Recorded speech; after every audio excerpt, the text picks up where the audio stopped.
तो दोस्तों, कैसे हैं सब लोग? सीएमए फाउंडेशन की तैयारी कैसी चल रही है? मैं जानता हूं बहुत से स्टूडेंट्स के लिए ना मैथमेटिक्स एंड स्टैटिस्टिक्स एक सिरदर्द बना रहता है ना? पर चिंता मत करो, आज इस सिरदर्द की पक्की दवा लेकर आया हूं। सच सच बताना, सीएमए फाउंडेशन मैथ्स से डर लगता है कि यार ये पेपर कैसे निकलेगा। अगर ऐसा फील होता है ना तो टेंशन मत लो, आप अकेले नहीं हो। और आज हम इसी डर को एक जबरदस्त स्ट्रैटेजी में बदलने वाले हैं। तो देखो, पास होने के लिए कितने चाहिए? सिर्फ 40 मार्क्स। लेकिन हम लोग 40 का टारगेट नहीं रखेंगे, हमारा टारगेट है 60+। जी हाँ, 60 से भी ज्यादा। और मैं आपको एक ऐसी सिंपल सी स्ट्रैटेजी बताऊंगा ना, जिससे कोई भी आराम से 60+ स्कोर कर सकता है। तो पेश है हमारा 60+ मार्क्स का ब्लूप्रिंट।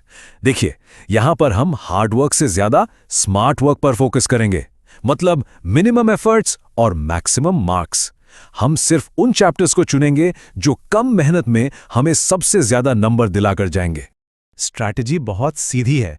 हम कुछ गिने चुने खास चैप्टर्स को ऐसे मास्टर करेंगे कि 60 से ज्यादा मार्क्स की गारंटी हो जाए।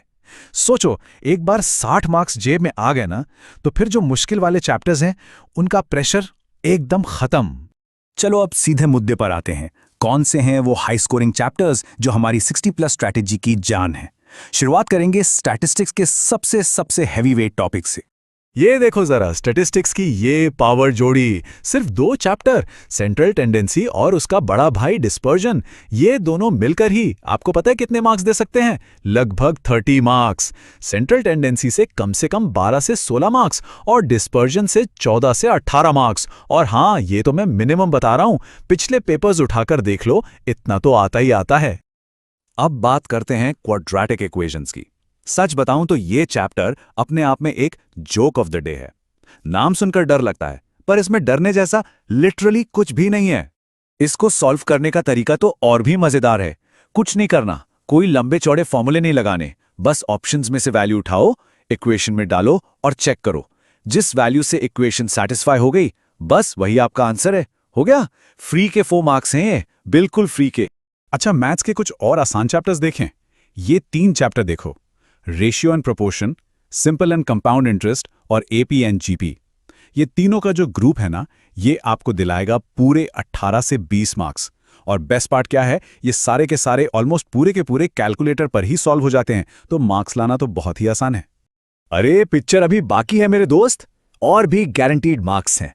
सेट थ्योरी, इससे पक्के 4 मार्क्स। और स्टैटिस्टिक्स की जो थ्योरी है ना, सिर्फ थ्योरी, उससे 8 से 10 मार्क्स। मतलब सेट थ्योरी में बस 2-4 फॉर्मूले और वो वेन डायग्राम समझ लिए तो मार्क्स पक्के। और अब आता है मैजिक मोमेंट। चलो इन सब चैप्टर्स के मिनिमम मार्क्स और एक बार जोड़कर देखते हैं। ध्यान से देखना। सेंट्रल टेंडेंसी के 12, डिस्पर्जन के 14, क्वाड्रेटिक के 4, रेशियो एसआई एपीजीपी के 18, सेट थ्योरी के 4 और स्टैट्स थ्योरी के 8। टोटल कितना हुआ? पूरे 60 मार्क्स। जी हां, ये आपका सेफ स्कोर है, जो सिर्फ और सिर्फ इन आसान चैप्टर्स से ही बन रहा है। तो इसका मतलब क्या हुआ? इसका मतलब ये हुआ कि जो मुश्किल चैप्टर्स है ना, जैसे probability, permutations and combinations, indexes, उनको लेकर अब टेंशन लेने की जरूरत नहीं है। आप उन्हें बाद के लिए रख सकते हैं। एक बार ये 60 मार्क्स सिक्योर हो गए तो वो सब तो बोनस मार्क्स हैं। ओके, तो अब हमें ये तो पता चल गया कि क्या पढ़ना है, पर उससे भी ज्यादा जरूरी सवाल है कि किस ऑर्डर में पढ़ना है, मतलब शुरू कहां से करें। तो चलिए आप देखते हैं एक स्मार्ट स्टडी सीक्वेंस। देखो, पढ़ाई का सही क्रम ये होना चाहिए। स्टेप 1, सबसे पहले स्टैटिस्टिक्स को निपटाओ। सेंट्रल टेंडेंसी, डिस्पर्जन और थ्योरी, इसको एकदम पक्का कर लो। स्टेप 2, फिर आओ आसान मैथ्स पर, मतलब रेशो, एसआईसीआई और एपीजीपी। स्टेप 3, इसके बाद जो छोटे मोटे क्विक विन्स हैं, जैसे सेट थ्योरी और क्वाड्रेटिक इक्वेशंस, उनको खत्म करो। फिर स्टेप 4 में आप बोनस मार्क्स के लिए कॉरिलेशन एंड रिग्रेशन कर सकते हो। और सबसे आखिर में, जब आप सेफ जोन में हो, तब मुश्किल टॉपिक्स जैसे पीएनसी, प्रोबेबिलिटी को हाथ लगाओ। ठीक है, चैप्टर्स की लिस्ट तो बन गई, लेकिन सिर्फ लिस्ट बनाने से काम नहीं चलेगा, है ना?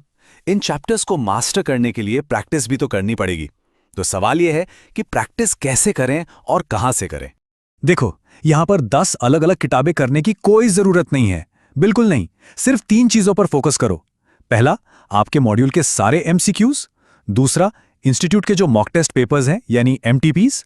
और तीसरा, जो भी एक्स्ट्रा क्वेश्चन बैंक आपको मिले हैं। बस अगर इन चैप्टर्स के लिए इतना कर लिया तो यकीन मानो आपकी तैयारी एकदम सॉलिड है। और हाँ, एक बहुत बहुत ज़रूरी सलाह, जैसे जैसे एग्जाम नज़दीक आए ना, एक काम ज़रूर करना, वीडियो लेक्चर्स देखना थोड़ा कम करो और सेल्फ स्टडी मतलब खुद से सॉल्व करने पर ज़्यादा टाइम दो। रिवीजन का असली मतलब यही होता है। अब कुछ लोग पूछेंगे सेल्फ स्टडी मतलब क्या? इसका सीधा सा मतलब है खुद से क्वेश्चन सॉल्व करना।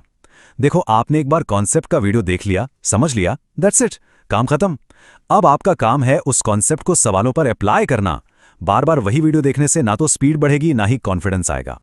याद रखना, हमारा अल्टीमेट गोल क्या है? एमसीक्यू बेस्ड एग्जाम के लिए खुद को तैयार करना। और वहां पर दो ही चीजें मैटर करती हैं, आपकी स्पीड और आपकी एक्यूरेसी। और ये दोनों चीजें सिर्फ और सिर्फ खुद प्रैक्टिस करने से ही आएंगी। तो देखा आपने, अगर इस स्मार्ट तरीके से सिर्फ इन चुने हुए चैप्टर्स पर भी फोकस कर लिया जाए ना, तो पासिंग मार्क्स की तो बात ही छोड़ दो, 60+ तो यूं ही आ सकते हैं हंसते खेलते। तो दोस्तों, अब आपके पास पूरा का पूरा ब्लूप्रिंट है, एक क्लियर कट स्ट्रैटेजी है। तो अब आप बताओ, 60+ लाने के लिए तैयार हो या नहीं? जोश के साथ मुझे नीचे कमेंट्स में जरूर बताना। All the best.